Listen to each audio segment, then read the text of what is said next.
परीक्षा से तपने से तो सच्चा सोना भी कांपता है, लेकिन स्वर्ण को कुंदन बनना है तो उसे तपना पड़ता है।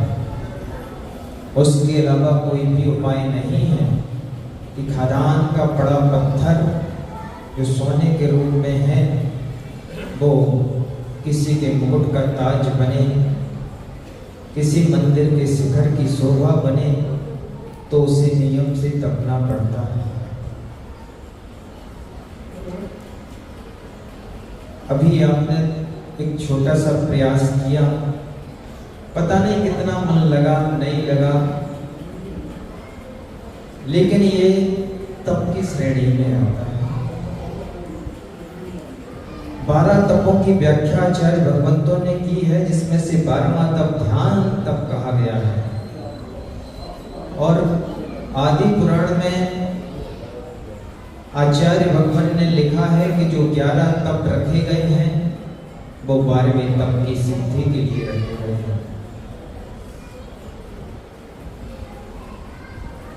तप चाहे सुर राय करम शिखर को, वज्र है द्वादश विधि सुविधाए, क्यों न करें सकत सम। तप चाहे सुर राय, तप का वो आनंद है जिसे देवता गण चाहते हैं लेकिन तप नहीं पाते, कर नहीं पाते। करम शिखर को वज्र है, शिखर होते हैं, पर्वतमालाएं होती हैं, चट्टानें होती हैं, उनको तोड़ने की हिम्मत किसके पास होती है? वज्र के पास। इतनी मजबूत होती हैं। ऐसे ही अनादिकाल की यात्रा में जो लंबी कर्मों की श्रृंखलाएं हैं, उसको तोड़ने के लिए यदि कोई चीज सामर्थ्य है तो वो है तप। आप सोचें कि अनादिकाल से कर्मों की श्रृंखलाएं बंधी हैं, इतनी कर्मों की श्रृंखलाएं बंधी हैं, तो तोड़ने के लिए भी इतना ही टाइम लगेगा? तो ऐसा नहीं है। अंधकार कितना भी घना क्यों ना हो, हजारों हजार वर्ष पुराना क्यों ना हो, लेकिन एक छोटी सी दीपक की लौ जलती है और तत्क्षण प्रकाश हो जाता है, और हजारों वर्ष प्राचीन अंधकार एक क्षण में विलीन हो जाता है। ऐसे ही जो तप धारण करते हैं, अनंत वर्षों की वह लंबी कर्मों की श्रृंखलाएं कुछ क्षणों में ढीली पड़ जाती हैं और नष्ट हो जाती हैं। जिसे कुंदन बनना है, जिसे ऊंचा उठना है, उसे तो तपना होगा, परीक्षा में गुजरना होगा। 2 पाषाण थे एक मंदिर में, एक भगवान की प्रतिमा बना हुआ था और एक सामने रखा हुआ था। लोग आते थे, पुष्प लेकर के, मालाएं लेकर के भगवान के ऊपर चढ़ाते थे, और नारियल जो लाते थे, जो नीचे पत्थर रखा हुआ था उस पे मारते थे, फोड़ते थे, और वो नारियल भी भगवान के चरणों में चढ़ा देते थे। काफी दिन तक ये क्रम चलता रहा। जिस पत्थर को बार बार चोट लग रही थी, उसने कहा कि पत्थर मैं भी हूँ, पत्थर तू भी है। मुझ पर लोग आते हैं, नारियल फोड़ते हैं, कितना प्रहार करते हैं, और तुझ पर फूल मालाएं चढ़ाते हैं, अपना माथा टेकते हैं और चले जाते हैं। तब उस पत्थर से आवाज आई जो प्रतिमा बनी हुई थी। उसने कहा कि याद कर, जब कारीगर चुनने गया था मूर्तिकार कि मुझे प्रतिमा बनानी है, तब सबसे पहले तेरा ही चयन किया था। जंगल में तू पड़ा हुआ था, तुझको ही चुना था प्रतिमा बनाने के लिए। लेकिन जैसे ही तेरे ऊपर हथौड़ी चलाई थी, छेनी लगाई थी, और तूने मना कर दिया था कि नहीं मुझे तकलीफ मत दो, मेरे ऊपर छेनी मत चलाओ, हथौड़ी मत लगाओ, तो उस कारीगर को, उस मूर्तिकार को दया आ जाती है और वो छोड़ देता है और आगे बढ़ता है तब एक और पत्थर मिलता है जो मैं हूँ।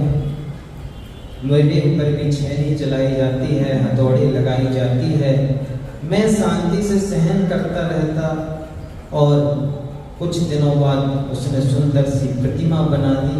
वो प्रतिमा मंदिर के सामने वेदी पर विराजमान हो गई और तुमने उस क्षण मना कर दिया था तो वो पत्थर उठा के नारियल फोड़ने के लिए लाया गया। यदि उस क्षण तुम सहन कर लेते उसकी छेनी और हथौड़ी को तो तुम हमारी जगह होते और हो सकता कि मैं तुम्हारी जगह होता। तो निश्चित रूप से परमात्मा बनना है तो कुछ ना कुछ मूल्य चुकाना पड़ता है। यदि जीवन में उन्नति करनी है तो अपनी सुख सुविधाओं का मूल्य चुकाना पड़ता है, अपनी निद्रा में विजय प्राप्त करनी पड़ती है, अपनी भौतिक सुख सुविधाओं की तिलांजलि देनी पड़ती है और कुछ दिन वह तप तपना पड़ता है, अपने जीवन को चमकदार बनाना पड़ता है और फिर बाजार में उसकी कीमत आकी जाती है, उसकी कीमत फिर लोग सर पर बिठाते हैं। सारा खेल मन का है, मन के हारे हार है, मन के जीते सुकुमाल मुनिराज हुए। प्रथम्यान योग की कथाएं हमें संदेश देती हैं अपने सांसारिक जीवन में भी ऊपर उठने के लिए और अपने आध्यात्मिक जीवन में भी ऊपर उठने के लिए। कहते हैं कि बड़ा सुकुमार उनका शरीर था, राजा के पुत्र थे, बहुत बड़ा राज वैभव था, लेकिन जब वो चावल खाते थे तो साधारण चावल नहीं खाते थे।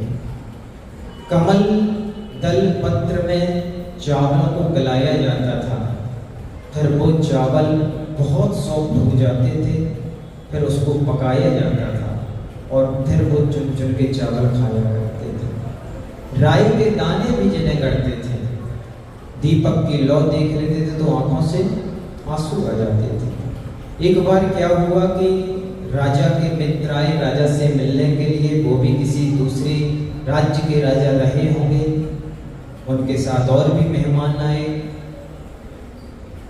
बहुत स्वागत किया गया, उनकी आरती उतारी गई तो इनके आंसू आ गए। स्वागत में सरसों के दाने फेंके गए तो जिस गद्दी पर ये बैठे थे वहां पर कुछ दाने गिर गए थे, तो बार बार ये अपना आसन बदल रहे थे क्योंकि वो दाने चुभ रहे थे।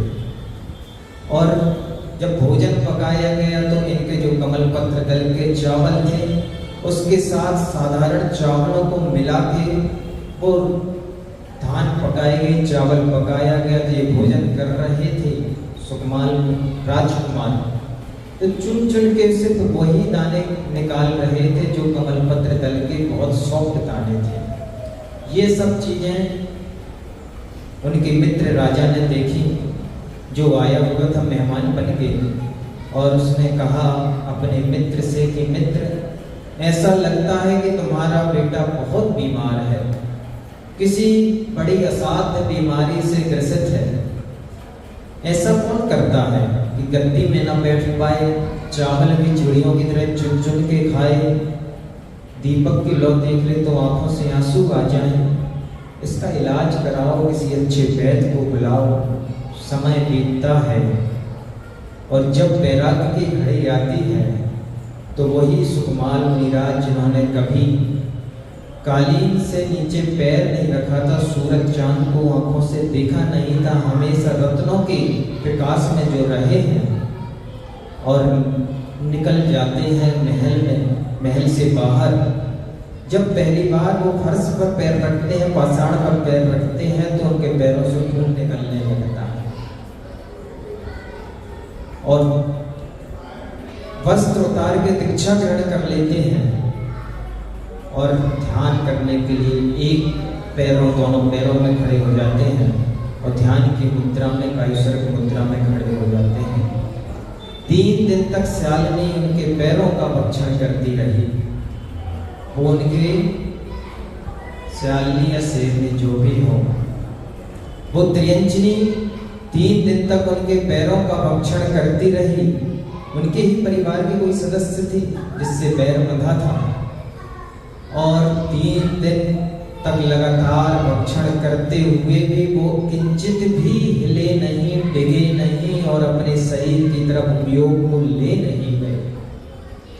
कितना बड़ा परिवर्तन अचानक हो गया कि जिन्हें राई का दाना चुभता हो, जिन्हें दीपक की लौ से आंसू आ जाते हों, वो जीव 3 दिन तक जिनको सियालनी खाती रहे, शेरनी खाती रहे, त्रियंजनी खाती रहे और फिर भी अडिग रहें, अपनी आत्मा के ध्यान में लीन रहें और उनके शरीर के गिरने से पहले उनको वहाँ पर केवल ज्ञान या सर्वार्थ सिद्धि जो भी है वहाँ पर उपलब्धि उनको हो जाती है। तो देखने का और कहने का आशय मात्र इतना है कि मन के हारे हार है, मन के जीते जीत है। जब तक मन कमजोर था तब तक वो कालीन भी उनको चुभती थी, वो राई के दाने भी चुभते थे, और जब मन वो मजबूत हुआ कि नहीं ये संसार असार है, सिर्फ एकमात्र ध्रुव गायक स्वभावी आत्मा ही परम सत्य है, तो वो निकल जाते हैं और इतना कठोर तप लेते हैं।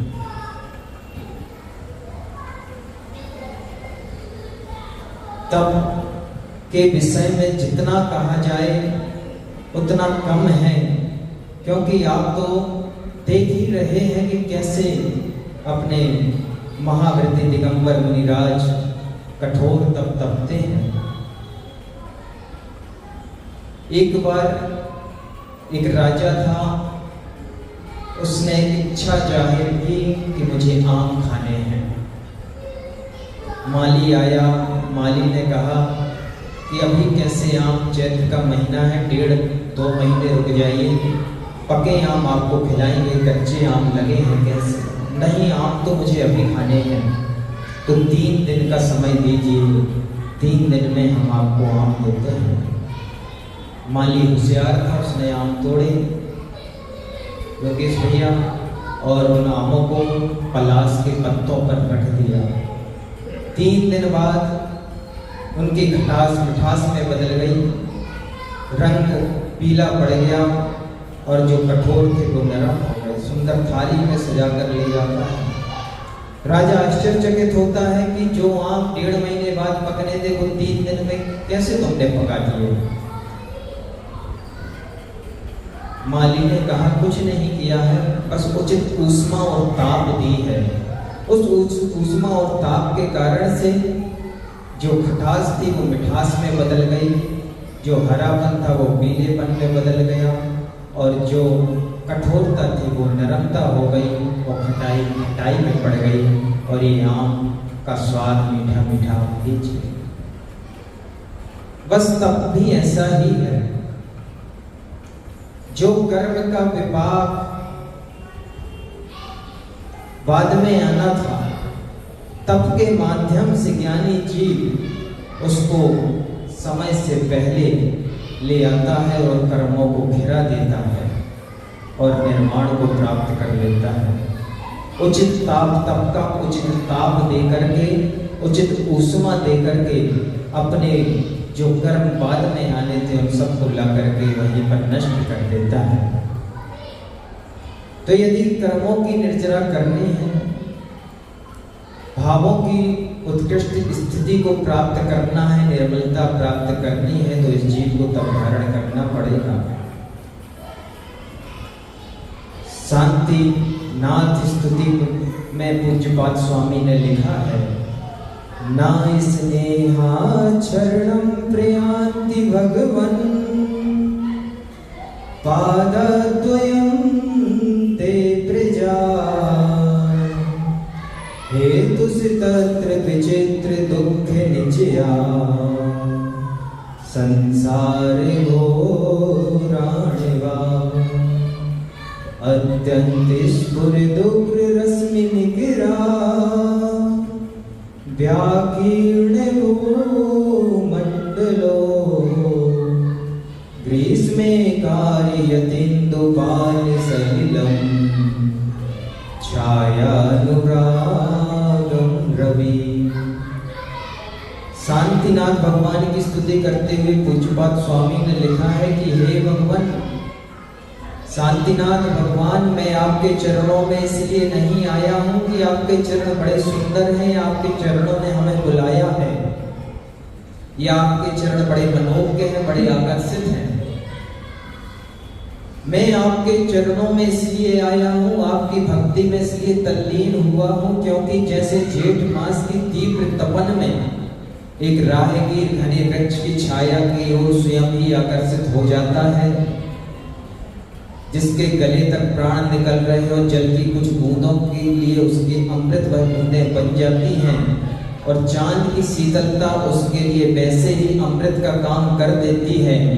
ऐसे ही अनंत काल की यात्रा से मैं कर्मों का जलाया हूँ, उस तप्ती से दूर होने के लिए आपके चरणों की शीतल छाया के लिए मैं आया हूँ।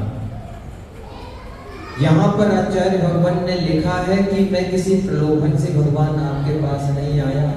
जो ये कर्म आत्मा को ठग रहे हैं, सता रहे हैं, और मेरी आत्मा इन कर्मों से जो पीड़ित है उसको दूर करने के लिए मैं आपके चरणों में आया। तो निश्चित रूप से ये उत्कंठा और भावना होनी चाहिए हमारे अंदर भी कि भगवान कब आपके जैसे स्वरूप को हम प्राप्त करें। करना कुछ नहीं है, अभी सिद्धों का जो स्वरूप है और आपका जो स्वरूप है दोनों में ज्यादा अंतर नहीं है। सिद्धों की आत्मा और आपकी आत्मा में ज्यादा अंतर नहीं है। आपके पास कुछ एक्स्ट्रा गुण हैं, उनके पास कुछ कम गुण हैं, बस जो एक्स्ट्रा है उसको अलग कर देना है। तो जैसे सिद्धों की आत्मा हो जाएगी वैसे आपकी आत्मा हो जाएगी। आपने विभाव गुणों को लाद के रखा है और उन्होंने सारे विभाव गुणों को अलग करके रखा है। जैसे एक पत्थर होता है, उस पत्थर में प्रतिमा निकालनी है तो क्या करना है, कुछ प्रतिमा अलग से डालनी नहीं है, सिर्फ जो अतिरिक्त पत्थर है उसको निकाल के अलग कर देना है, जो प्रतिमा है वो प्रकट हो जाएगी। ऐसे ही जो भी अतिरिक्त हमने लाद के रखा है अपने जीवन में उसको निकाल के अलग करते चले जाना है, तो जो भगवान स्वरूप आत्मा है वो प्रकट हो जाएगी। इच्छा निरोधो तपा, सबसे बड़ा यदि दुख का कारण सबसे ज्यादा जीव यदि पापों के किस लिए करता है तो अपनी इच्छाओं की पूर्ति के लिए करता है। जो इच्छाएं उसने पाल रखी हैं, लाद रखी हैं, उनकी सतत पूर्ति के लिए जीव तमाम तरह से यत्न प्रयत्न करता है, 5 पापों में लिप्त होता है। आचार्य भगवंतों ने कहा है कि जो इच्छाएं हैं उनका दमन होना चालू हो जाए, कम होना चालू हो जाए तो जीव सुखी हो जाए। और इच्छाओं से इच्छाएं कभी नष्ट नहीं होती हैं, इच्छाओं का दमन ही करना पड़ता है, इच्छाओं को संकुचित ही करना पड़ता है, इंद्रियों को संकुचित ही करना पड़ता है, तब यह जीव अपनी आत्मा में प्रवेश कर पाता है। देखो, जब विष से औषधि बनाई जाती है, कभी आपने पढ़ा होगा, देखा होगा, सुना होगा कि जहर से भी औषधियाँ बनाई जाती हैं, और बहुत सारी औषधियाँ जहर से बनती हैं। कुचला आदि जो जहर है उससे जहर शोधन करके औषधियाँ बनती हैं। तो जो औषधि बनाने वाले होते हैं वो अपनी आंखों में चश्मा लगाते हैं, मुख में पट्टी बांधते हैं, हाथों में कुछ पहनते हैं, और फिर वो शोधन की प्रक्रिया करते हैं और जिससे वो औषधि बनती है। थोड़ा बाहर जाकर भी बच्चों को मना कर दे तो अच्छी बात रहेगी, थोड़ा कंसंट्रेशन बना के रखना पड़ता है।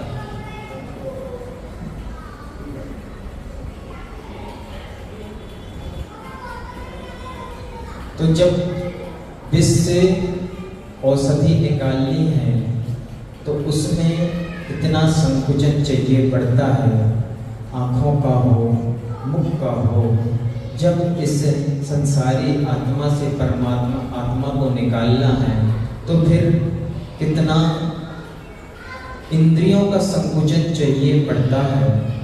जो इंद्रियां बाहर की तरफ भाग रही थी, जिनके द्वारा ऊर्जा बाहर की तरफ प्रवाहमान हो रही थी, उससे समेटकर अपने निज स्वरूप में उसको लाना है, उस पर स्थिर करना है और फिर इस भगवान आत्मा को प्रकट करना ही प्रक्रिया है। आज जैसे थोड़ा सा प्रतिक्रमण किया, ध्यान किया, उसकी प्रक्रिया भी यही थी कि जो भी हमने दोष किए हैं, पाप किए हैं, वो पापों का प्रायश्चित कर लेना। प्रायश्चित भी तप है और अंतर तप में आता है। 12 तप की हम चर्चा करेंगे। समय अल्प है, लेकिन अल्प समय में 12 तपों को हम समझने का प्रयास करेंगे। 12 तपों की बात की गई है। 6 बहिरंग तप हैं और 6 अंतरंग तप हैं। बहिरंग तप कौन कौन से हैं? अनशन, उनोदर, वृत्ति परिसंख्यान, रस परित्याग, विभक्त सय्यासन और कायिक क्लेश। और ये जो तप है ना, क्रम से बढ़ोतरी रूप है। मतलब एक से दूसरा कठिन, दूसरे से तीसरा कठिन, ऐसा है। अनशन पहला तप रखा गया है और अनशन लोग में बहुत देखा जाता है। कोई बात आपको अपनी मनमानी हो, अनशन में बैठ जाओ। सरकार के सामने अनशन में लोग बैठ जाते हैं, हमारी मांगे पूरी करो, नहीं तो कुर्सी खाली करो। पत्नी को भी अपनी बात मनमानी है तो भोजन पानी छोड़ते हैं। जब तक ये वस्तु लाके नहीं दोगे तब तक भोजन नहीं करते हैं। घर में भी बात अनशन से नवाते हैं, लेकिन ये अनशन तप के अंतर्गत नहीं आएगा। तप में वही आएगा जो कर्म क्षयार्थम क्रियते तपा सो तपा। जो कर्म क्षय के लिए किया जाता है वो तप की श्रेणी में आएगा, ना कि बाहरी मांगों की पूर्ति के लिए जो किया जाए वो तप की श्रेणी में आएगा। लोक प्रभावना प्रसिद्धि के लिए भी जो किया जाता है वो तप की श्रेणी में नहीं आता है। सिर्फ विषय कसायों के दमन के लिए, अपने कर्मों की निर्जरा के लिए जो किया जाए, उपवास आदि, एकासन आदि, वो अनशन के अंतर्गत आएगा। उपवास अनशन में आता है। अनशन से ज्यादा कठिन बताया गया है उनोदर को। उनोदर में तो भोजन किया जाता है, अनशन में तो 24 घंटे के लिए त्याग कर दिया जाता है चारों प्रकार के आहार पानी का। लेकिन फिर भी उनोदर को ज्यादा कठिन आचार्य भगवंतों ने इसलिए बताया है कि एक तो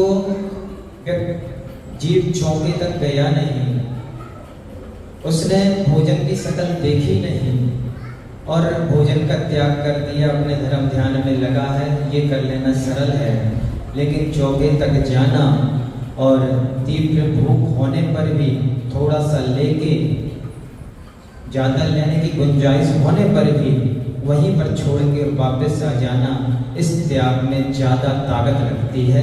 इसलिए उनोदर को ज्यादा कठिन बताया है। एक मुनिराज थे, एक महीने के उपवास करते थे।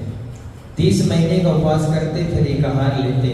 30 महीने का उपवास उनका हुआ, फिर आहार के लिए गए तो मात्र 1 ग्रास लिया और फिर अंजलि छोड़ के आ गए और फिर 1 महीने का फिर उपवास कर लिया। उनके भक्तों ने कहा कि महाराज श्री नाम के लिए काहे को गए थे चौके में, 1 ग्रास लेकर आ गए हैं, ना जाते इससे अच्छा है तो लगातार 2 महीने के उपवास, 60 दिन के लगातार उपवास, ऐसा रिकॉर्ड बन जाता है। मुनि महाराज ने कहा कि रिकॉर्ड के लिए तप नहीं तपा जाता है। मैं गया 1 महीने बाद और 1 ग्रास लेके अंजलि छोड़ दी। अपने आप की परीक्षा करने के लिए गया था कि अभी कितनी आसक्ति बाकी है और कितनी आसक्ति गई है। वो परीक्षा मैंने अपनी की है, रिकॉर्ड के लिए मैंने कोई तप नहीं तपा है। ये उत्कृष्ट उनोदर होता है कि 1 चावल का दाना या 1 ग्रास लेकर के छोड़ देना। उत्कृष्ट, मध्यम और जघन्य, ऐसे 3 प्रकार के अनोदर होते हैं। तो ऐसे अनशन, अनोदर, वृत्ति परिसंख्यान की इस प्रकार की कोई विधि मिलेगी, कोई आकड़ी मिलेगी तो आहार करेंगे, वरना नहीं करेंगे। और जब तक नहीं मिलेगी तब तक नहीं करेंगे। जब 7 दिन तक नहीं मिलेगी तो 7 दिन तक नहीं करेंगे, और 7 दिन बाद दूसरी बदल लेंगे। सब बहुत सारी विधियां होती हैं। जैसे शांति सागर जी महाराज का आता है कि उन्होंने विधि ले ली कि बैल के सींग में गुड़ लगा रहेगा तो आहार करेंगे। भाग्य की परीक्षा है, भाग्य में होगा सो मिलेगा, नहीं होगा तो नहीं मिलेगा। कर्म के आगे और भाग्य के आगे किसकी क्या चलती है।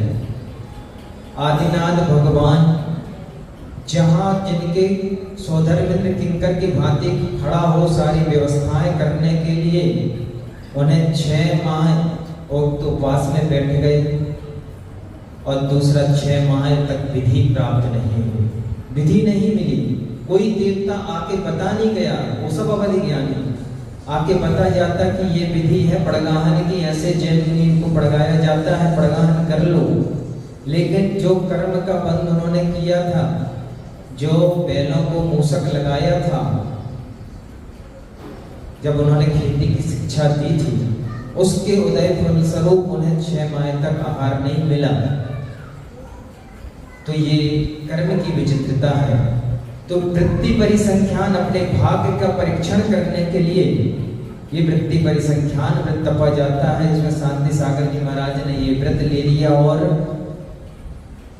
1 दिन, 2 दिन, 4 दिन, 5 दिन हो गए, लोग परेशान कि भैया विधि नहीं मिल रही है, क्या करें।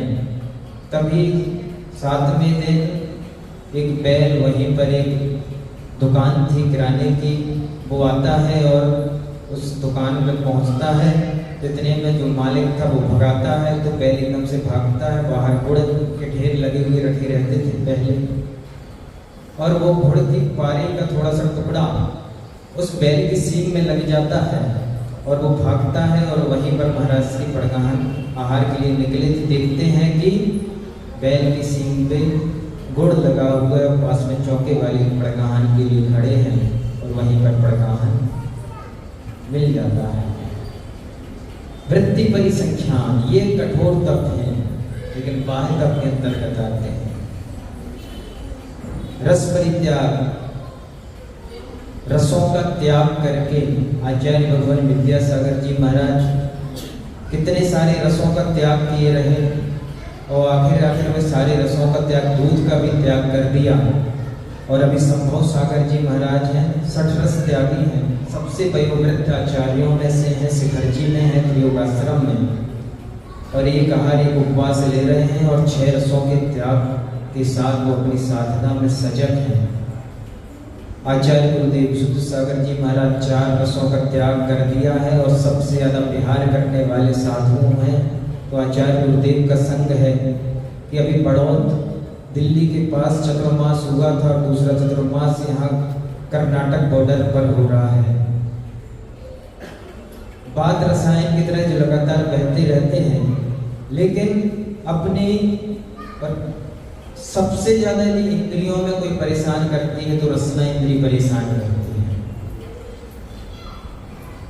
इसलिए रसना इंद्री संबंधी 4 तपों को रखा गया है। अनशन, अनोदर, वृत्ति परिसंख्यान, रस परित्याग। ऐसे विभिन्न रसों को छोड़ते हुए आप देखो कि नमक थोड़ा सा कम हो जाए यदि सब्जी में, दाल में, तो फिर कैसा लगता है। कुछ दिन छोड़ दो कि चलो बाहर से नमक नहीं रखवाएंगे थाली में और न डलवाएंगे, जो जितना डला है उतना खाएंगे, स्वास्थ्य के लिए भी लाभदायक है। और ये तब स्वास्थ्य के लिए भी बहुत लाभदायक है। अनशन हो, अनोदर हो और रस परित्याग हो, कुछ ना कुछ रस छोड़ने की हैबिट होनी चाहिए शरीर के लिए।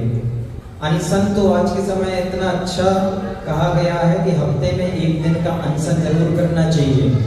शरीर को स्वस्थ करना है, अपने पूरे बॉडी सिस्टम को फिर से रीएक्टिव करना है, तो 1 दिन का अनशन हफ्ते में जरूर करो।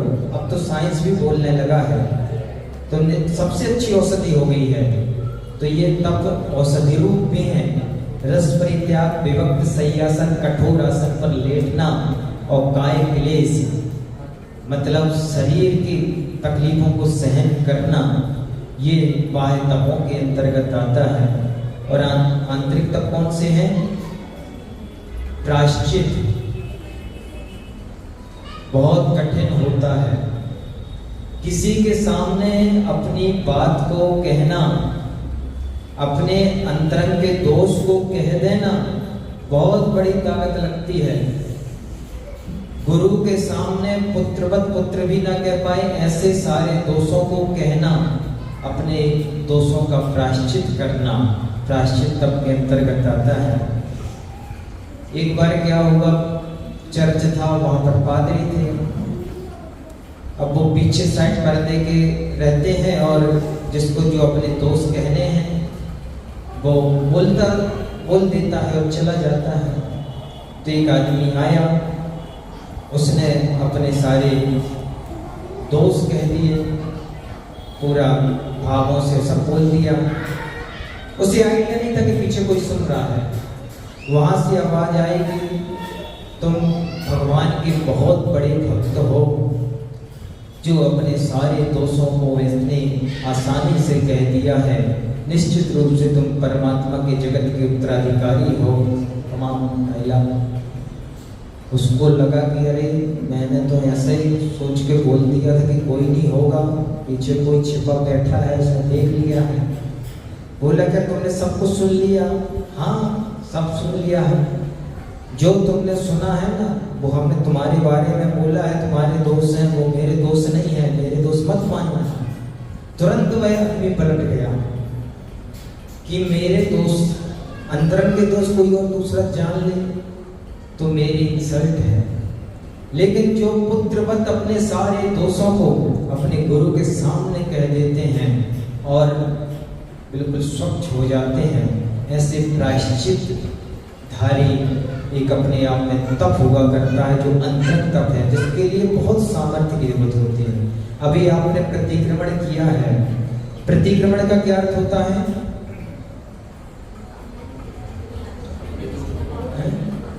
प्रतिक्रमण का शाब्दिक अर्थ है जो अतिक्रमण कर लिया है। अतिक्रमण कर लेते ना, सड़क है, घर बन रहा है तो थोड़ा सा चबूतरा बाहर निकला दो, कौन देख रहा, कौन नाप रहा है, चबूतरे बाहर निकल गई। लेकिन कभी सरकार को नाली बनवानी हुई, सड़क नपवानी हुई तो वो नापती है और फिर आपका जो 3 फुट का चबूतरा आगे निकला है, बुलडोजर लाके उसको तोड़ देती है। जो आपने अतिक्रमण कर दिया था वो उसका प्रतिक्रमण कर देती है। जो आपने दोष किया था उसको बराबर व्यवस्थित कर देती है। तो ऐसे ही जो आत्मा ने अतिक्रमण कर लिया है, पाप आदि करके, उस अतिक्रमण से वापस अपने में लाना, उससे समेटना, ये होता है प्रतिक्रमण, अपने दोषों को काटना। तो प्रतिक्रमण रोज करना चाहिए, दोष रोज होते हैं। 5 मिनट का प्रतिक्रमण आते हैं, हिंदी के हैं, छोटे छोटे प्रति लोग तो करते हैं, हम तो प्राकृत का रोज करते हैं। लेकिन आप सब श्रावकों को भी करना चाहिए। प्रतिक्रमण, प्रायश्चित, विनय। पहला है प्रायश्चित तप, दूसरा है विनय। प्रायश्चित, विनय, स्वाध्याय, व्युत्सर्ग, ध्यान, ऐसे 6 हैं। अनुसन, नोदर, वृत्ति, परिसंख्या, रस परित्याग, विभक्त, शय्यासन, काय क्लेश, बाह्य तपा। अनुसन, नोदर, प्रायश्चित, स्वाध्याय, व्युत्सर्ग, ध्यान, अनुत्तरम, ध्यान, व्युत्सर्ग और ध्यान ऐसे हैं। प्रायश्चित, विनय, स्वाध्याय, व्युत्सर्ग, ध्यान एक भूल रहे हैं। विनय हो गया। वैयावृत्ति बहुत महत्वपूर्ण है। प्रायश्चित, विनय, वैयावृत्ति।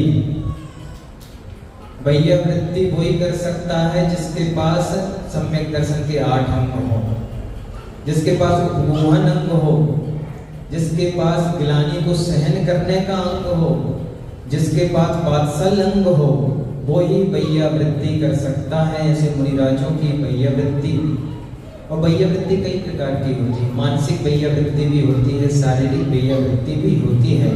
एक उड्डयन नाम का राजा हुआ जो फेमस था निर्विचिकित्सा अंग में। निर्विचिकित्सा अंग में सम्यक दर्शन के 8 अंगों में एक अंग है निर्विचिकित्सा अंग। हाँ, बिना ग्लानि भाव के मुनिराजों की बह्य वृत्ति करता था। उसकी चर्चाएं स्वर्गलोक में भी थी। स्वर्गलोक में चर्चाएं हुई तो छोटे देव थे, उनके मन में कौतूहल हुआ कि ऐसा कौन सा है, जाके देखता हूँ, परीक्षा लेता हूँ कि जिसको बिल्कुल भी ग्लानि नहीं आती है और बिल्कुल वात्सल्य भाव के साथ पूरा सहजता के साथ बह्य वृत्ति करता है। वो देव आता है पृथ्वी लोक में और एक मुनिराज का रूप धारण कर लेता है। बिल्कुल जीर्ण शीर्ण देह है, कुष्ठ रोग गलित रोग है, जिनके पास दुर्गंध अलग मार रही है शरीर से अलग, ऐसा शरीर बनाता है और उसी राज्य में पहुंचता है, राजा के उद्यान में पहुंचता है। राजा पड़गाहन करता है और आहार प्रक्रिया चालू होती है। पूरा आहार राजा अपने व्यवस्था के अनुसार बड़े सुंदर ढंग से कराता है, अपने विवेक के अनुसार। ये भी बड़ी कुशलता होती है। वरना कैसा भाव होता है कि हम जो कुछ बनाकर ले गए हैं अब वो देना है। अब मुनिराज के लिए वो पथ्य हो या अपत्य हो, इसकी चिंता नहीं है। हमारे हाथ में है तो हम चलाएंगे। जूस के ऊपर दूध चलाना है कि दूध के ऊपर छाछ चलाना है, इसका विवेक नहीं, हमें तो चलाना है। उसके ग्रहण, आपके द्रव्य ग्रहण करने के बाद उनकी स्वास्थ्य की स्थिति क्या बनेगी, ये ध्यान रखने योग्य बात भी होती है। ये भी बह्य वृत्ति है। ये पत्ता का पता हो, बात पित्त कप का पता हो। तो पूर्ण आहार, अच्छे से आहार राजा ने कराया, जैसे आप भी कराते हैं, क्योंकि आहार के समय कहा गया है कि माँ हो जाती है। इसलिए मुनिराज से वैसे तो ज़्यादा जबरदस्ती नहीं कर सकते, लेकिन माँ की तरह दुलार के साथ आहार कराया जाता है। लेकिन ये भी ध्यान दिया जाता है कि बेटा स्वस्थ ना हो जाए, ऐसे ही ऐसा आहार दिया जाता है जो उनके स्वास्थ्य के लिए लाभकारी हो। तो ऐसे भरपेट आहार कराया, खूब आहार कराया। और जो मुनिराज थे, जो देव बने हुए थे, उन्होंने क्या किया कि पूरी की पूरी उल्टी राजा के ऊपर कर दी, राजा रानी के ऊपर। और इतनी बदबूदार उल्टी की जो आसपास थे सब भाग गए, लेकिन राजा और रानी वहीं पर खड़े रहे। राजा खड़ा रहा, हाथ जोड़ लिए और आंखों से आंसू आ गए कि मैंने आज ऐसा क्या गलत आपका आहार करा दिया कि आपको पूरी की पूरी बमन हो गई, उल्टी हो गई है, मुझे माफ करें। और मुनिराज भी भिड़ चुके थे। मुनिराज को पूरा साफ किया, पूरा जल से साफ किया, पोंछा और प्रायश्चित गिड़गिड़ाया, कैसी क्या गलती हो गई, मैंने ऐसे क्या आहार में दे दिया, ऐसा क्या आहार हमारे महल में बन गया कि आपको इतनी वेदना हो गई।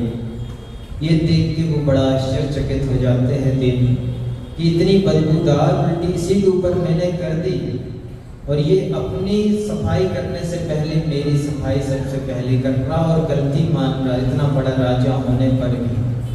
तब वो अपने असली रूप में आते हैं और कहते हैं कि हमने तो चर्चाएं सिर्फ सुनी थी, आज देखा भी है आंखों से कि कैसे निर्विचिकित्सा अंग का पालन किया जाता है, बिना ग्लानि भाव के कैसे बह्य वृत्ति की जाती है। और जो देव था राजा को प्रणाम करके और चला जाता है वापस। स्वाध्याय, इस पंचम काल में यदि मन लगाना हो, विषय वासनाओं से मन को अलग करना हो, तो स्वाध्याय सबसे महत्वपूर्ण कार्य है। साधु कार्यम तपस्ते कहा भी गया है। और श्रुत का अवलंबन लेकर ही आप पापों से बच सकते हैं, तत्व का ज्ञान कर सकते हैं और अपने स्वरूप की ओर वापस लौट सकते हैं और पापों से स्वयं का प्रक्षालन कर सकते हैं। इसलिए स्वाध्याय की आदत जरूर होनी चाहिए। 5 मिनट करो, 10 मिनट करो, एक ग्रंथ को विस्तार करो और 2 पेज पढ़ो, 1 पेज पढ़ो। और अच्छा है, स्वाध्याय के कई रूप हैं। आपस में प्रदक्षिणा करना, ये भी स्वाध्याय का एक रूप है। वाचना करना, जैसे अभी वाचन कर रहे हैं, ये भी एक रूप है। तो 4 लोग 8 लोग मिल गए, बैठ गए, एक सोसाइटी में है तो अच्छी बात है, क्योंकि दूर दूर से आना हो नहीं पाता है। कि मंदिर जो आते हैं आए। पहले के समय एक बड़ी अच्छी सुंदर परंपरा होती थी गांव में, आज भी चलती है। गद्दी लगी रहती थी और जिनवाणी का वाचन होता था। 4 लेडीज हैं, भले बैठे रहें और एक दादाजी पढ़ते रहें, वो सुनती रहेंगी और दादाजी सुनाते रहेंगे।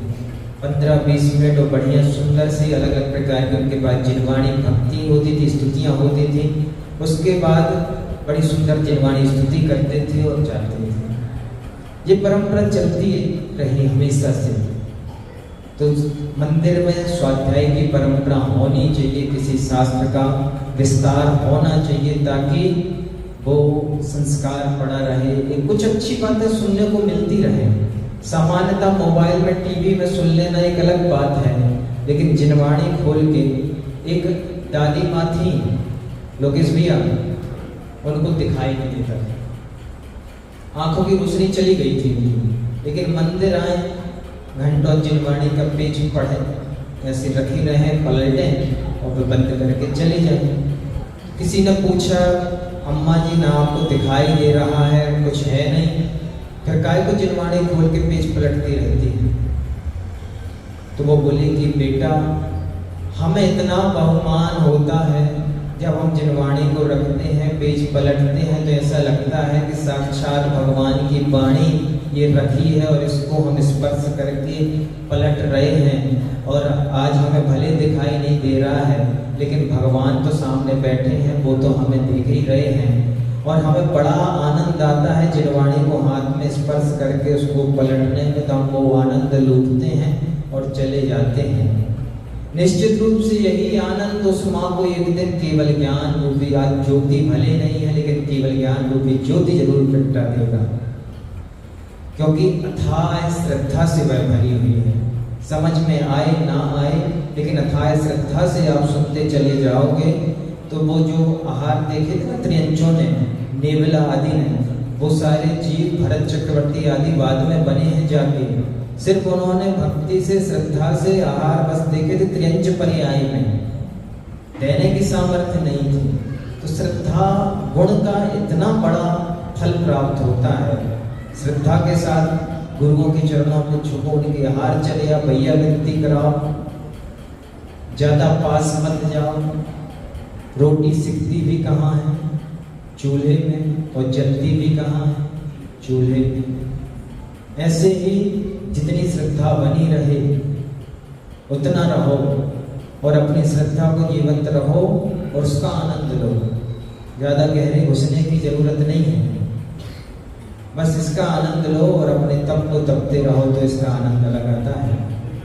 तो ऐसे और आचार्य बहुत सारे संघ हैं जहाँ पर स्वाध्याय आदि चलता रहता है। आचार्य गुरुदेव शुद्ध सागर जी महाराज 1991-92 से हमने उनको देखा है, और जो चर्या उस समय थी वो चर्या आज है। सिर्फ एक ही उनका दिशा है, सिर्फ जिनवाणी का पठन पाठन करना। कातंत्र की क्लास वो जब से ले रहे हैं और आज तक संघ में चलती आ रही है। आप 4 बार पढ़ाओ, 5 बार पढ़ाओ, बोर हो जाओगे, लेकिन वो पढ़ाते रहते हैं, नए शिष्य आते रहते हैं, उनको पढ़ाते रहते हैं, मूलाचार पढ़ाते रहते हैं। कितना भी विहार क्यों ना हो, 4 टाइम स्वाध्याय होना है तो होता ही है। 20-20 किलोमीटर चल के आते हैं, सो कहते हैं कि थोड़ा वैवृत्ति करा लो, ये करा लो, नहीं, आगे तुरंत स्वाध्याय का क्रम चालू हो जाता है। चलते चलते गाथाओं का स्मरण चालू रहता है। तो सतत जो श्रुत के अभ्यास में लगे हुए हैं, उनका कहना है कि इस चित्त को यदि कोई स्थिर करके रखे है तो वो श्रुत ही है, और यही श्रुत एक दिन श्रुत केवली बनाएगा। तो सतत जो श्रुत में लगे रहते हैं, अपने शिष्यों को लगा के रखते हैं, किसी प्रोजेक्ट से किसी मतलब नहीं रहता है।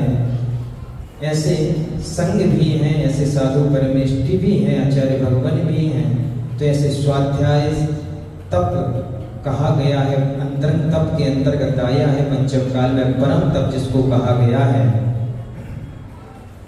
और काय का उत्सर्ग करना, व्युत्सर्ग, कायोत्सर्ग मुद्रा पर खड़े होना, और आखिरी तप है ध्यान।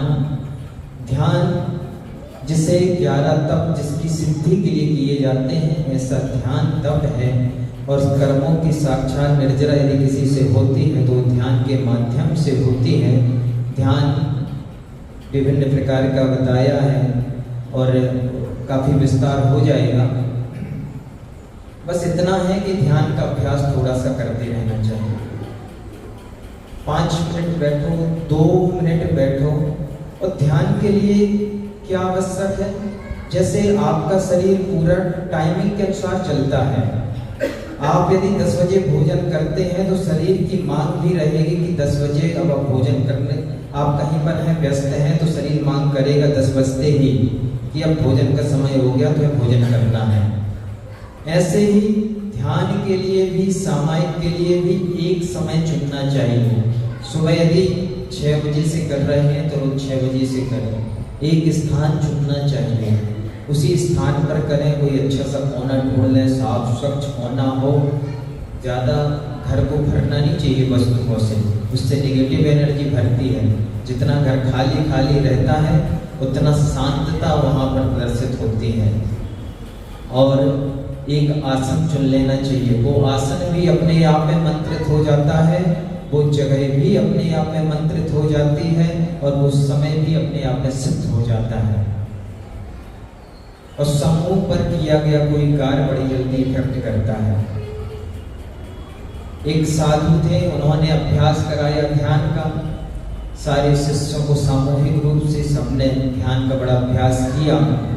एक शिष्य जब ध्यान की सारी प्रक्रियाएं पूर्ण हो गई तो एक शिष्य आया।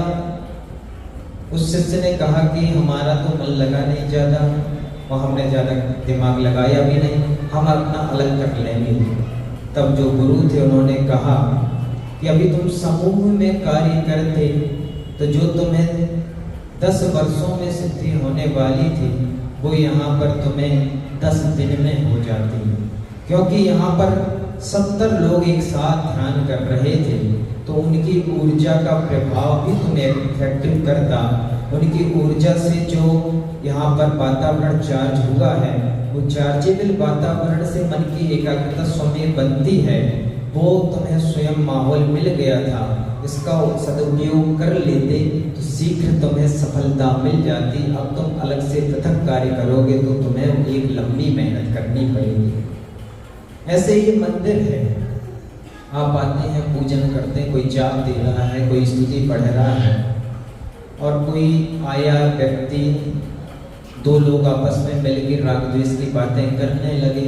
एक तो उन्होंने अपना नुकसान किया, दूसरे इस पूरे वातावरण को नुकसानप्रद कर दिया, इस वातावरण को खराब कर दिया। इससे ध्यान रखना, मंदिर आते हैं तो तत्क्षण शांतता यहाँ पर आकर मिलती है, इसी से मिलती है क्योंकि यहाँ की वातावरण वर्गणाएं बहुत अच्छी हैं, और यहाँ की वर्गणाएं अच्छी बनी रहें इसलिए अपने दूषित मन को यहाँ पर या अपने दूषित भावों को यहाँ पर प्रकट नहीं करना है, प्रशस्त भावों को ही प्रकट करना है ताकि यहाँ का वातावरण अच्छा बना रहे। तो इस प्रकार ध्यान किसी सूत्र को लेकर के, जैसे जो मिला है वो जो प्राप्त है वो पर्याप्त मिला है, या मैं भगवान आत्मा हूँ, इसका भी ध्यान करना चाहिए, अपनी आत्मदशा को पहचानना चाहिए।